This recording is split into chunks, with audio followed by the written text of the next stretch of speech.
Good morning, everyone. This is Lori Delk-Radecki with the Nashville Networking Group. We do these every single week right here live on Zoom every Tuesday from 11:30 to 12:30. And then also, if you're getting out and about, you want to meet in person as well, we meet 5 times a month all over Middle Tennessee. If you're not on our email list and you would like to be, it's nashvillenetworkinggroup.com. Sign up there and you'll get an email each week of who our special speaker is and where we are meeting. And you can also join our groups. We have groups on Meetup, Facebook, as well as LinkedIn. So you can watch for the posts in there and interact with all of our members, as well as see each group of each meeting, who it is speaking and where we are meeting at. So we always have a 10 to 15 minute speaker who talks to us about different tips, tricks, ideas, things that can help us both in our personal as well as our business life to help get us to that next level. After that, we go around the room. Everybody has 1 minute to give us their name, what they do for a living, and how we can better refer other people to you. Online, we exchange business cards via the chat. In person, we do it in real life. And so we're going to go ahead and get started. So our speaker today is Mr. Blaine Little. So please give him your attention. Hello and good morning. It is still morning, so I'll say good morning to everybody. And so glad to have all of you here in Zoom and watching live on Facebook and other social medias. My name is Blaine Little, and I'm going to be talking to you about 10, 12 minutes today on possibility thinking. Now, this is just a little snippet of a much longer workshop that I have coming up next week entitled Creativity and the Power of Ideas. But today we're going to be talking about possibility thinking. And it kind of goes a little bit into what some neuroscientists call neuroplasticity, which is just having your brain think in terms that are a little different than what you normally would. I talked to a behavioral scientist a few years ago, and he really impressed upon me that we get into, I'm going to call it a rut. Most of us call it life. But we get into a rut to where we repeat our habits over and over and over and over again. And this really hit him when he told a joke at a family's Christmas party. And his brother-in-law said, "You told that joke a few years ago." And sure enough, of course, his brother-in-law, being a brother-in-law, said, "Here you are. See, you were telling that same joke about 3 or 4 years ago." And wouldn't you know it, the guy had on the same sweater at the same place. Now, had someone not said, "Here, look," it never would have hit him that even he, a behavioral scientist, falls into these patterns that we do. Well, we get into comfort zones. And comfort zones is something that we look for because there's a sense of security there. We have so much fear in our life because we keep thinking in terms of worst case scenario. So if the worst case scenario happens, how do we avoid it? And that's okay to think that way. It's a defense mechanism. It's all right. But what's that old adage? And by the way, this is interactive. What is that old adage? Hope for the best, but prepare for the worst. And it seems like we always prepare for the worst, and we forget to hope for the best. And we need to be prepared for that as well. Well, we get into these ruts, and when our minds become so consumed with negativity that we start to lose our confidence and we start to lose our sense of creativity. Peter Drucker famously said that businesses do 2 things. Does anybody want to take a stab at what they are? Okay. Innovate and market. That's it. Innovation and marketing. Everything else can be farmed out, he said. That might be going a little extreme, but I love that idea because when you look at innovation and marketing, you're really talking about the right side of your brain, that which is creative. Now, this is coming from a guy who's very left brain, very analytical, and very step-oriented. And has anybody ever heard of Jeannie Robertson, famous comedian? I Oh, think so. Yeah. she's hilarious. She's so funny. She calls her husband LB. LB stands for left brain because he's so analytical in his thinking, and it just cracks her up. She gets to have a lot of fun with him. Well, we get into these habits and we get stifled because either we're making decisions based on fear or we're looking for security and we want to get in that comfort zone. And again, there's nothing wrong with having a good sense of security so long as it doesn't trap our minds in one spot. And so one of the things I'm going to be talking about next week in my workshop is really, it's a 3-hour workshop. It's all about creativity. So today I'm going to ask that you all have a pen and notepad or paper nearby, because we will do an exercise here in just a few. All right. So there's a book called A Whole New Mind by Daniel Pink. Has anybody ever read that? It came out about 6 or 7 years ago. And Daniel Pink he's written a lot of books. He's a psychiatrist, psychologist. And in this, though, he really kind of goes deep into the concept of left brain versus right brain thinking. And this is something that I heard decades ago, but there's a lot of people who are not very familiar with this concept. And so if you want to know a little bit more on that, I would suggest go get Daniel Pink's A Whole New Brain book on it. It's really very good and goes deep into what is the difference between left and the whole brain. The whole summary of the book is you need both. You need both. Within our own individual personalities, we need left and right brain thinking, but within an organization, you need people who skew more to the right and people who skew more to the left in terms of their thinking in order to make a whole and complete organization. How many of you have ever had an idea years ago, and then you go somewhere, or you're walking through the grocery store or department store, and you look on the shelf, and lo and behold, there's your idea. There's your idea. You had the idea for that 4 or 5 years ago, but guess what? Somebody came into your bedroom when you were asleep, and they sucked that idea out, put it on graph paper, had it mass manufactured in China, and now they put it on the shelf and they get the royalty checks instead of you. That's horrible. That's just terrible. So some of you I can see identify with that. Lizette, do you recall exactly what that is? And I do actually, because it was my niece. She had babies. So she had a baby, and every time we put it in the stroller, this was about 20 years ago. And I was like, there has to be something you can invent. So the chair, so when you put the baby in the grocery cart, he wouldn't be touching all the stuff. And then 20 years later, I go have a baby, and they have this thing that you throw over and the baby sits in the middle. So he doesn't touch anything of the grocery cart. I was like, oh, I know. But I was, there's no way I was going to come up with I'm not going to rub your nose in it or anything, but that's probably about, what, $250,000, $500,000? Just, yeah, don't worry. Now, you're okay. You're okay. Exactly. You're all right. Don't worry about it. You're all right. But yeah, we have ideas like that all the time, and we never really follow through with it. Now, I'm going to go more recent within the past week or two, just by a show of hands. How many of you have had an idea that was novel, innovative, and you quickly dismissed the idea within just a few seconds?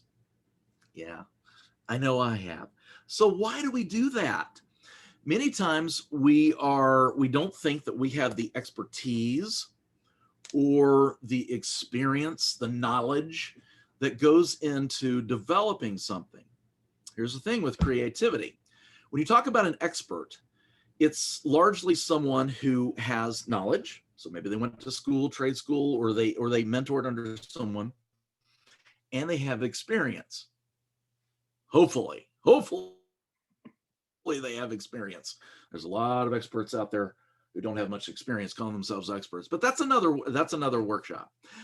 But it goes to experience, and we get a little intimidated about bringing something forward because, am I an expert in this? Do I have the knowledge? Do I have the experience? Here's the beautiful thing. Creativity doesn't care.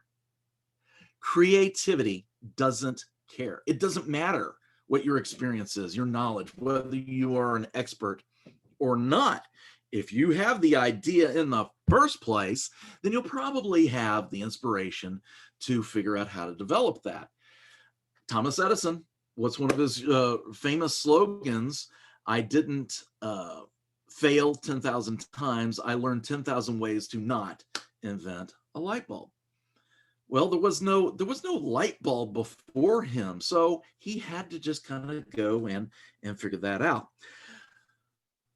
But we get into these ruts, and we need to do things to push ourselves out of our comfort zones. And I was speaking at a women's conference last week, and I said, one of the things that you really need to do to gain confidence is to do a little something that pushes you outside your comfort zone each and every day. Isn't that right, Angela? I'm glad, because I saw you shaking your head. And with that, we're going to go into a little exercise. Here's something that I'm going to ask you to do. It's going to be creative. And I don't know, I'm just sort of guessing as something that y'all may not have done in a while, maybe not since high school. But then again, I could be talking to a bunch of poets. We're going to take just a couple of minutes, and we're going to write down a poem. Oh yeah, that's why we have the pen and paper. Has anybody written a poem within the past 3 years? Oh, good. This is perfect then. Let's push you outside your comfort zone. Okay, that's fine, Blaine, so long as I don't have to read it to everybody. Guess where we're going? Out of that comfort zone. Good for you. Okay, so we're going to take just about 1.5 minutes or 2 minutes and go ahead and start writing. And it doesn't matter whether it's, and ideally just 4 lines, a quatrain. It doesn't matter whether it's A, B, B, A, B, A, none of that crap. It doesn't matter. Ionic pentameter, whatever that is. It doesn't matter. In fact, it doesn't even have to rhyme. So we're not Bob Dylan and we're not Maya Angelou. We're just going to write a little I got to get my fingers right. A little 4-line poem. So we'll take about 90 seconds to go ahead and do that. And while you're doing that, I may do a little talk over, because this could really be about anything. It could be about you. I kind of did one earlier that was about the outside, as it was earlier, the storm was rolling through. It can be about something innate and inanimate in your home, in your office, about your pet, whatever. And for those of you on social media, I'm going to encourage you to do the exact same thing. You don't get out of this. And this is really for you. So what are some other little things that we can do to push ourselves out of our comfort zone? And while we still have about 1 minute, I'm just going to say for the people on social media that there are 3 things I call the unholy trinity, and you'll have to come to the workshop to figure out why I call it the unholy trinity. But 3 things that really destroy confidence and creativity. And those are guilt, worry, and perfection. I get news. Perfection doesn't exist. Even if you are perfect and you think you're at 100%, someone will shoot it down. So, guilt, worry, and perfection. Okay, and I hear the game show music coming to a stop. So, let's see what we have. And I'm going to go first because I sprung this on y'all. And this ain't pretty, but this is what it is. All right. The day is gloomy. This house is roomy. I wish I were outside today. Inside is too tomby. I'm not sure that's a word, but it's like being in a tomb. So that's just kind of how I'm feeling today. It's not perfect. In fact, it kind of, let's just leave it at not perfect. And I'm okay with that. So who wants to go next?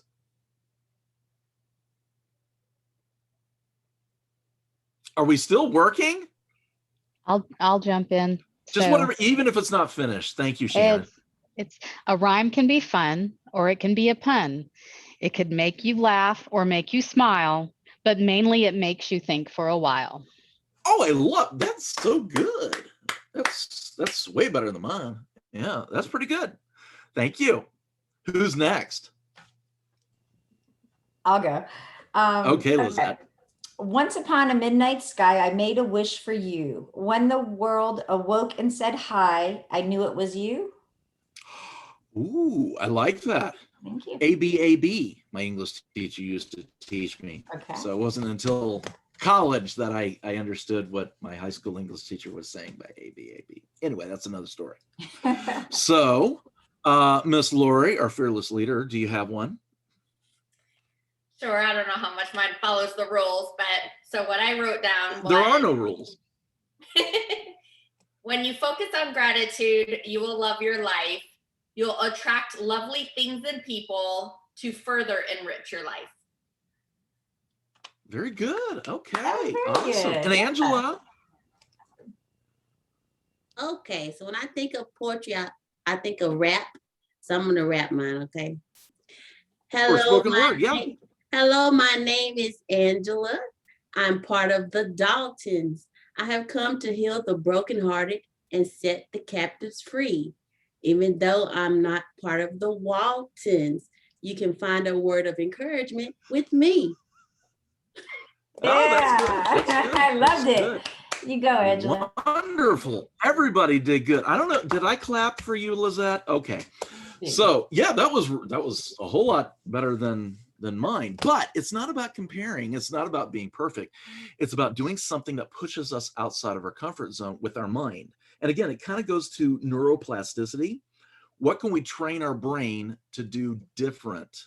Because our communication is based on our thoughts. Our thoughts are based on our thought patterns. And we fall into ruts of thinking the same way over and over and over again. And that really stifles creativity. So whether it's doing something like this, I guess sort of a creative mental exercise, or something physical, or driving into work one day a different way, something, you're opening up your mind to changes and looking outside of your own little box that you have put your head into. And I've got a link that I will put into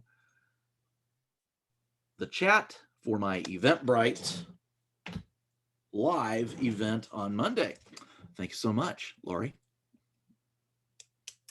Awesome. Thank you so much, Blaine. If you are joining us live on social media or watching this recorded later, please join us every single week, live here on Zoom every Tuesday, as well as in person every single Friday and the third Thursday of every month.